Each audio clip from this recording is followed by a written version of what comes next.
নমস্কার, সকলকে মিক্সড মিডিয়ায় স্বাগত।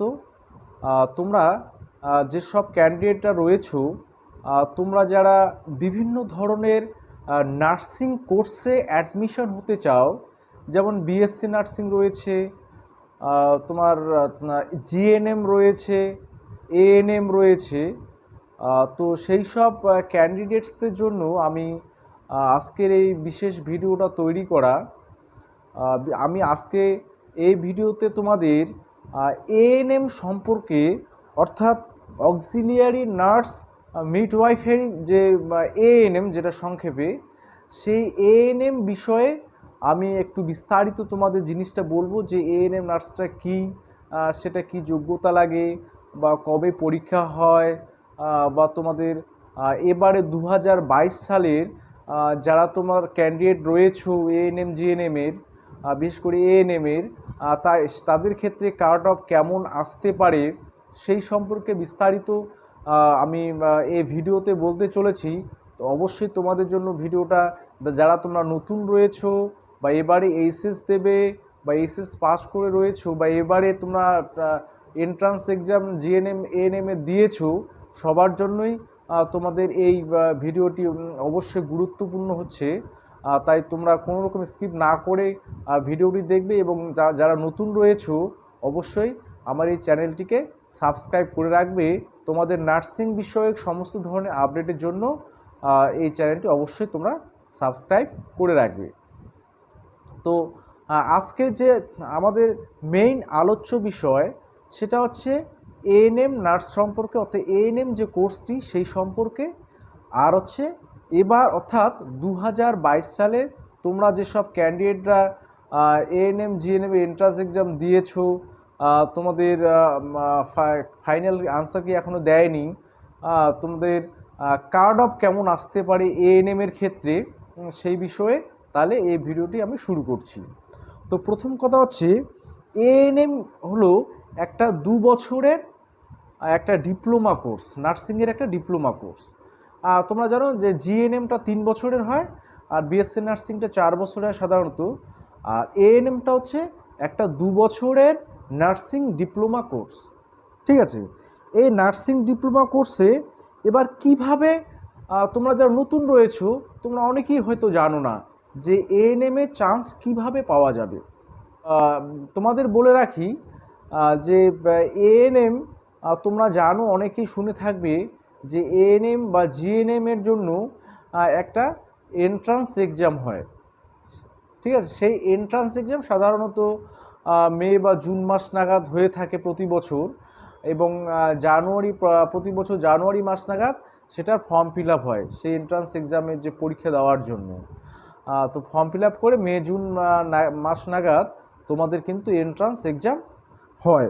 সেই এন্ট্রান্স এক্সামে র্যাঙ্ক বেসিসে তোমাদের কিন্তু এএনএম কোর্সে অ্যাডমিশন করানো হয়। এবার সেই অ্যাডমিশনটা করায় West Bengal joint entrance board. ঠিক আছে, এবারে এই এএনএম কোর্সটিতে কি কি যোগ্যতা লাগে সেটা সম্পর্কে একটু বলে নিই। প্রথম কথা হচ্ছে, যারা তোমরা এএনএম করবে, তোমাদের প্রথম যেটা শর্ত, অর্থাৎ যেটা সবথেকে গুরুত্বপূর্ণ, সেটা হচ্ছে তোমাকে অবশ্যই গ্রাম পঞ্চায়েত এরিয়ার বসবাস করতে হবে, অর্থাৎ তোমাকে গ্রাম পঞ্চায়েত এরিয়ার বাসিন্দা হতে হবে। এটা হচ্ছে তোমাদের নাম্বার 1 শর্ত। তোমরা যারা আরবান এরিয়ায় থাকো, অর্থাৎ মিউনিসিপ্যাল এরিয়ায় থাকো, তোমরা কিন্তু যেসব ক্যান্ডিডেট থাকো, তোমাদের এএনএম করার কিন্তু সুযোগ নেই। এটা কিন্তু খুব ভালো করে মাথায় রাখবে। এবারে এরপরে আসি, আবেদনকারীকে অবশ্যই ইন্ডিয়ান সিটিজেন হতে হবে। আবেদনকারীকে অবশ্যই উচ্চ মাধ্যমিক পাস, অথবা যে বছর সে এন্ট্রান্স এক্সামটা দেবে সেই বছরের উচ্চ মাধ্যমিক পরীক্ষার্থী হতে হবে। এবং উচ্চ মাধ্যমিকে পাস হলে বা যখন পাস করবে, সেক্ষেত্রে অ্যাগ্রিগেটে 40% মিনিমাম পার্সেন্টেজ হলেই কিন্তু তোমরা এএনএম কোর্সটি করতে পারবে। ঠিক আছে, আর হচ্ছে বাংলা ভাষায় তোমাকে পড়তে এবং লিখতে পড়তে জানতে হবে বাংলা অথবা নেপালি, যারা হিল এরিয়া রয়েছে, হ্যাঁ, তাহলে দুটো ল্যাঙ্গুয়েজ বাংলা অথবা নেপালিতে তোমাদের হয় বা লিখতে বা পড়তে জানতে হবে। আচ্ছা, এবারে আসি বয়সের লিমিটটা। এএনএম করতে গেলে তোমাদের মিনিমাম তোমাদের 17 বছর বয়স হতে হবে, আর বয়সের ঊর্ধ্বসীমা সেটা হচ্ছে 35 অর্থাৎ 35 বছর পর্যন্ত তোমরা সেটা করতে পারো। আর একটা কথা বলে রাখি, এএনএম কোর্সটি শুধুমাত্র পঞ্চায়েত এরিয়ার ফিমেল ক্যান্ডিডেটসদের জন্য। এখানে কিন্তু মেল ক্যান্ডিডেটসটা কোনোভাবেই অ্যাপ্লাই করতে পারবে না, এটা খুব কিন্তু মাথায় রাখবে সবাই। আর তোমরা যারা ভোকেশনাল কোর্সে তোমরা এইচএস পাস করেছো তোমরাও যোগ্য। তোমরা তবে ভোকেশনাল কোর্সে তোমাদের যদি হোম সায়েন্স বা তোমাদের এগ্রিকালচার বা হেলথ কেয়ার সায়েন্সে এগ্রিগেটে মিনিমাম 40% মিনিমাম এগ্রিগেটে লাগবে, তাহলে তোমরা আবেদন করার যোগ্য হবে।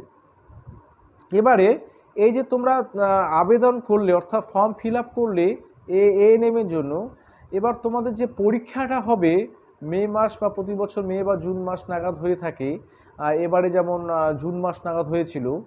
তো এই পরীক্ষায় তোমাদের সিলেবাস কী কী থাকে প্রথমে বলে রাখি, যে তোমাদের জিএনএমে যেমন সিলেবাস, অর্থাৎ জিএনএম এবং এএনএমে সেম সিলেবাস এবং একটাই পরীক্ষা হয়।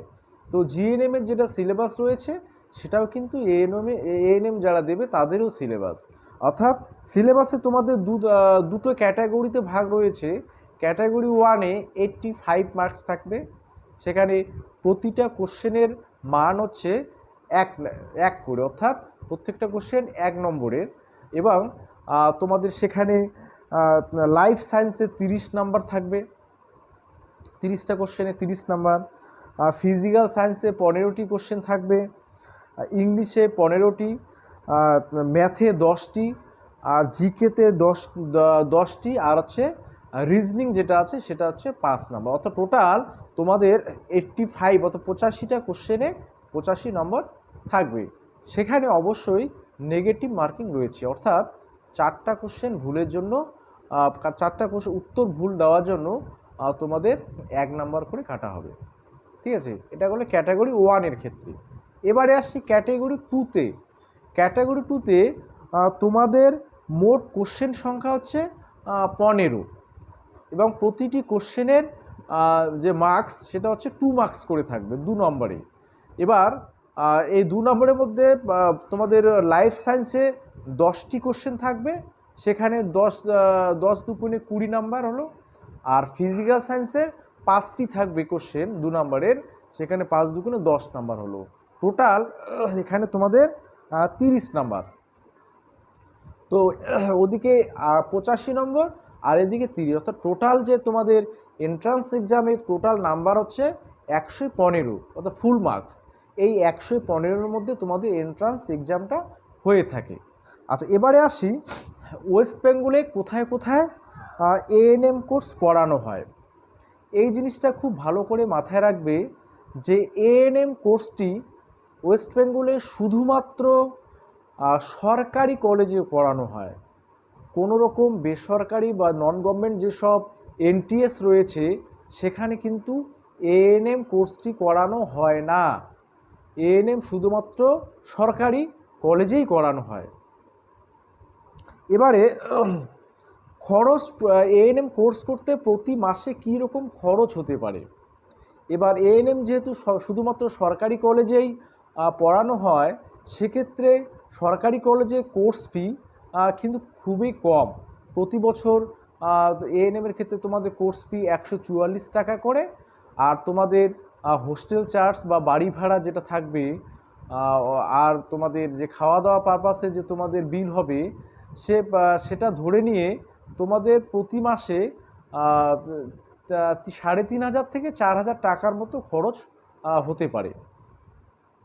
ঠিক আছে, আচ্ছা, এবারে যে ওয়েস্ট বেঙ্গলে কোন কোন কলেজে এএনএম কোর্সটি করানো হয়।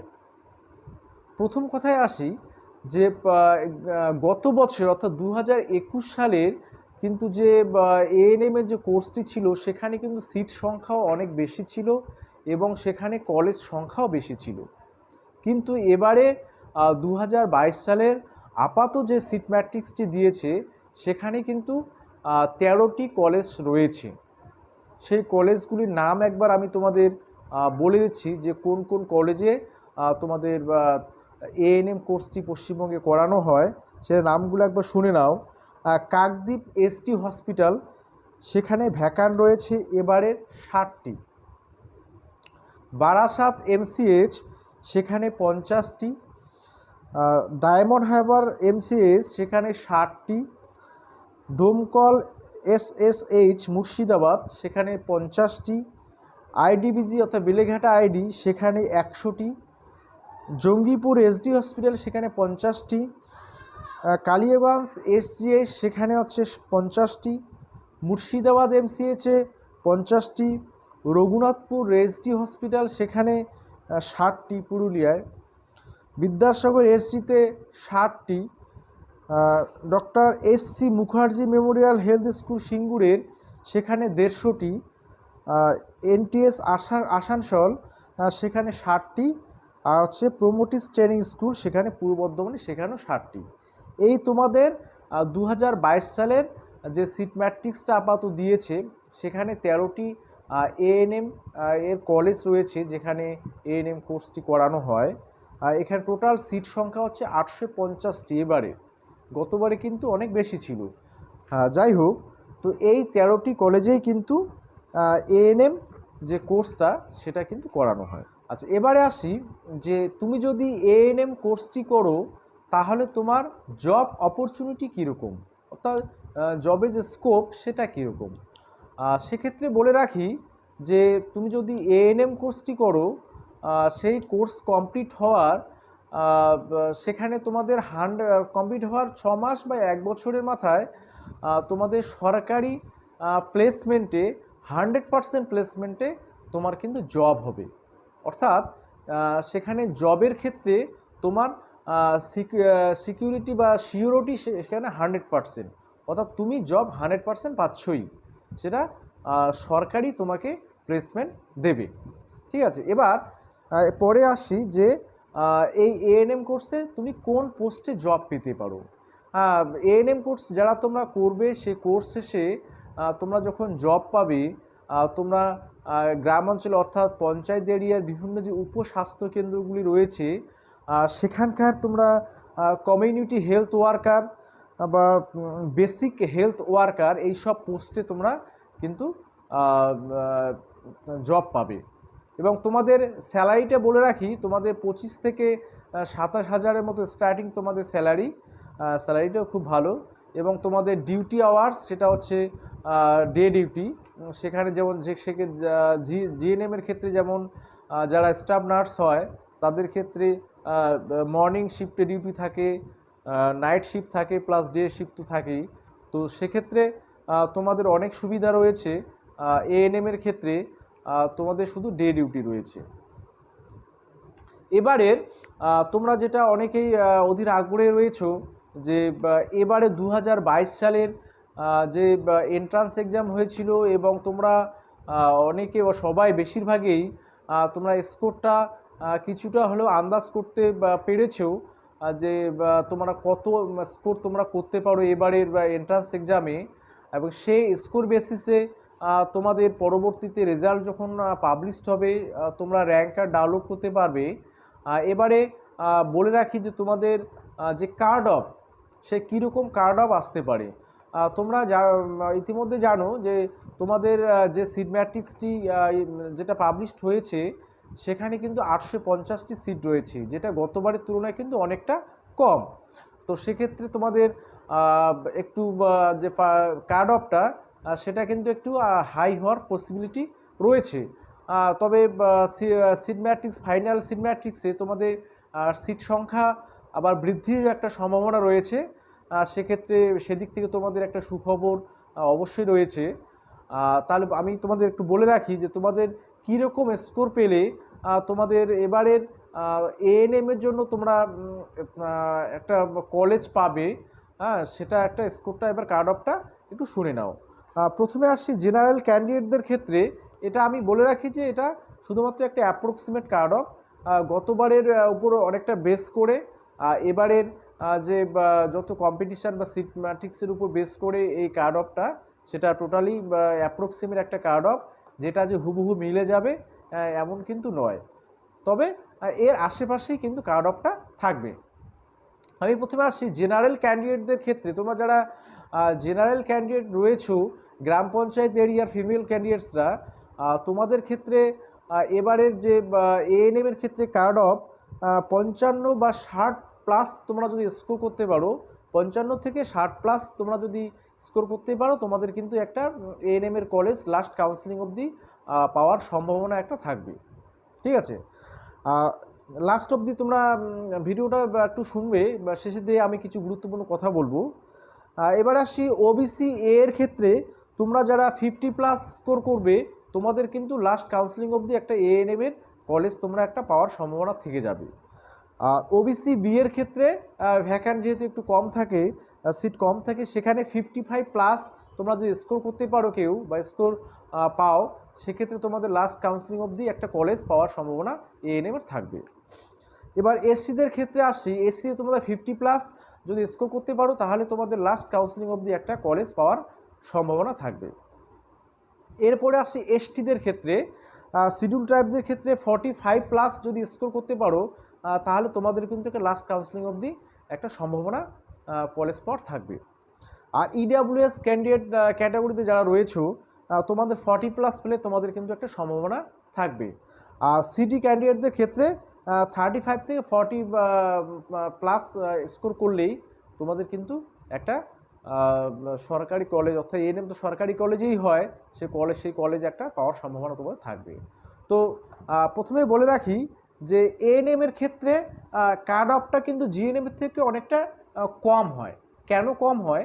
কারণ এএনএম এবং জিএনএম কোর্সে যদি আমরা তুলনামূলক আলোচনা করি, তাহলে কিন্তু এএনএমের থেকে জিএনএম কোর্সটা কিন্তু একটু বেটার। তো সেক্ষেত্রে বেশিরভাগ স্টুডেন্ট কিন্তু জিএনএম কোর্সটি আগে প্রেফার করে। সেক্ষেত্রে যারা বেশি স্কোর থাকে যাদের, তারা জিএনএম কোর্সে চলে গেলে, এবং সেখানে ভ্যাকান্টও অনেক প্রচুর থাকে, তো সেক্ষেত্রে কিন্তু যারা স্কোর একটু কমের দিকে থাকে, তাদের ক্ষেত্রে কিন্তু এএনএম বা যে চান্স পাওয়ার পসিবিলিটি কিন্তু বেশি থাকে।